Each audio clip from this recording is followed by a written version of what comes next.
Hey, what's up guys, I'm Bill, and today I'm going to be talking about why the Los Angeles Lakers should re-sign Isaiah Thomas, aka the Midget. And y'all might be like, as of right now, do not sign Isaiah Thomas. But like, blah, blah, blah, blah, blah, he's not good enough, he's falling off, don't re-sign him. Well, I actually have a couple reasons why I think the Lakers should re-sign him. I'm going to be getting into all of that in this video, so if you do like the video, at any point hit like button. If you really like the video and want to help me out a ton, hit the subscribe button. That would definitely mean the road to me right 150 subscribers.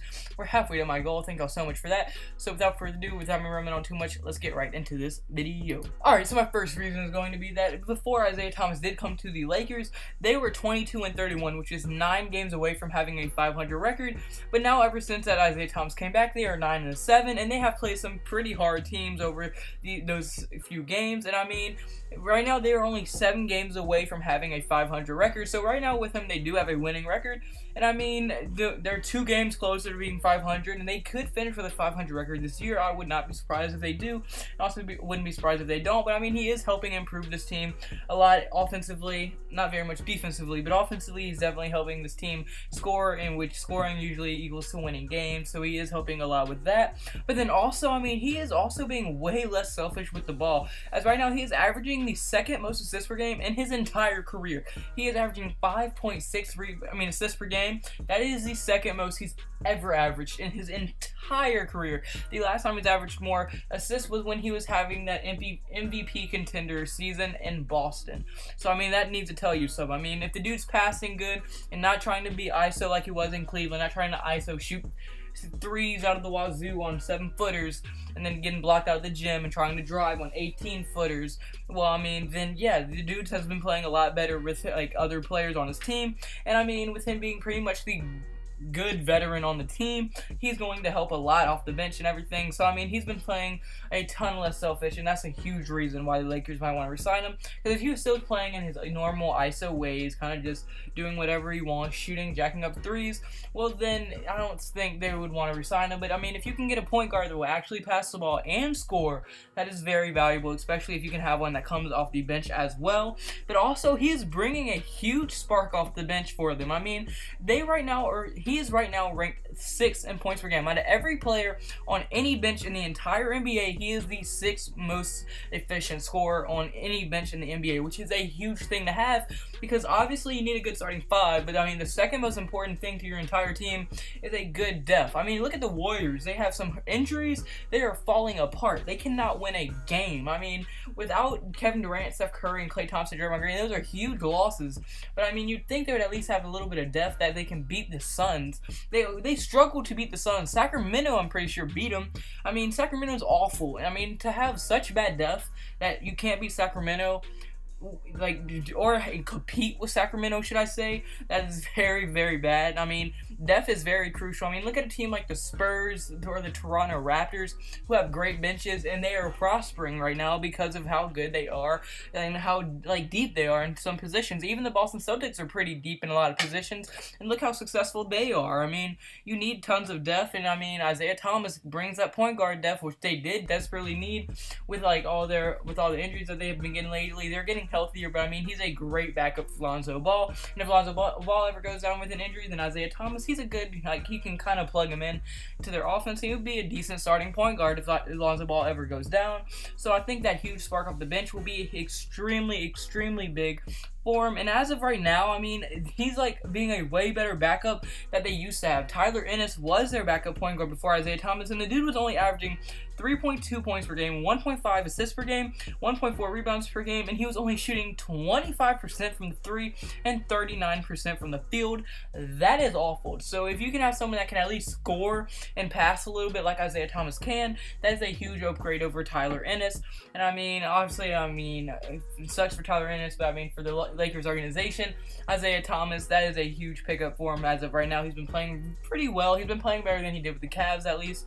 And also, I mean, since he's having such a down year this year, they'll probably be able to get him from cheap, because there's no way a team is going to offer him anywhere near max contract. He probably won't even be able to get over $20 million, and it'll probably be a short-term contract, like 2 years or something. So if the Lakers can get him for 2 years, maybe like $10 million a year, or maybe even like $7 or $9 million a year, because I really don't think this dude's going to be getting big contract offers unless the Phoenix Suns or Sacramento Kings see him. then those two organizations are likely to offer them max contracts because they're just such a bad organization. But despite something like that somehow happening, I do think they could get him for cheap, and that would be very, very big. And I mean, the dude has came out and said he doesn't want to play as a backup, and he doesn't want to sign with a team that he would be a backup on. But there's not many teams after this year, after they seeing that, I mean, he doesn't fit unless he goes into a certain system.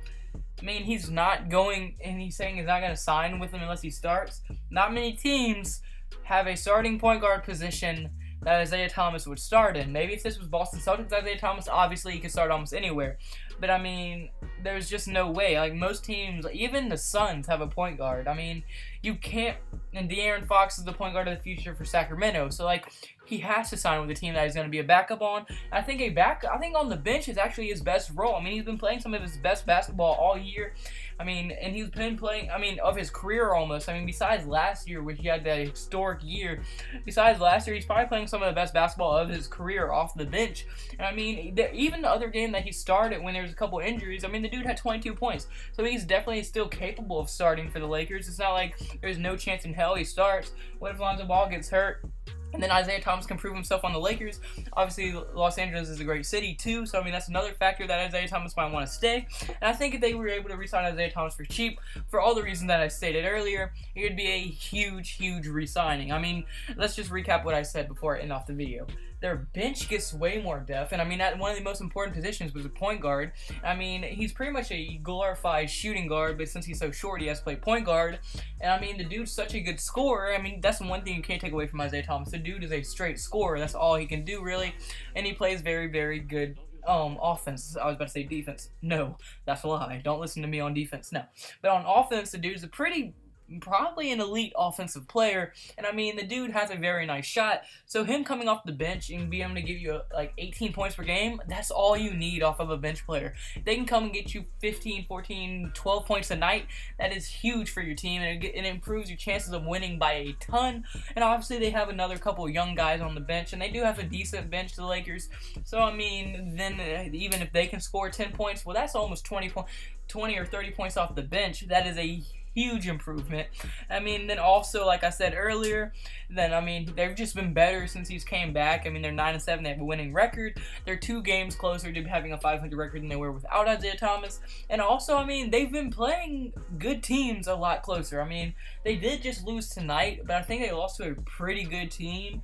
And they also lost to Golden State, but it's Golden State when they still had Klay Thompson and Draymond Green and Kevin Durant. So, I mean, they're still a super team with that lineup for sure. So, I mean, you can't really fault them for that. I mean, I really wouldn't be surprised if Isaiah Thomas re-signs with the Lakers. But unfortunately, guys, that's going to be it for this video. So, comment below. Do you think Isaiah Thomas will re-sign with the Lakers? Do you think the Lakers will offer him a contract? What do you think the max money that any team will offer him? Do you think he could start on another team? Do you think he could start on the Lakers? Comment all of that below. And if you want to hit the subscribe button, and if you'd like to be at any point and want to hit the subscribe button, should I say, please hit it. We're at 150 subscribers. We're halfway to my goal of 300 subscribers. If we could somehow hit that this year, that would be amazing to me. I would freaking love y'all forever. I'd probably give y'all all I'd probably give y'all all bobbleheads, which I think I was about to say. I wasn't about to say nothing. Anyway, and if you did like the video, also hit the like button. That'd also mean the road movie. Share it if you want. I mean, you can jack off to it if you really want. Just do whatever you want with it. And kids, don't think that you either. Never do vegetables. Always eat drugs. Stay safe. Free seatbelt. Goodbye.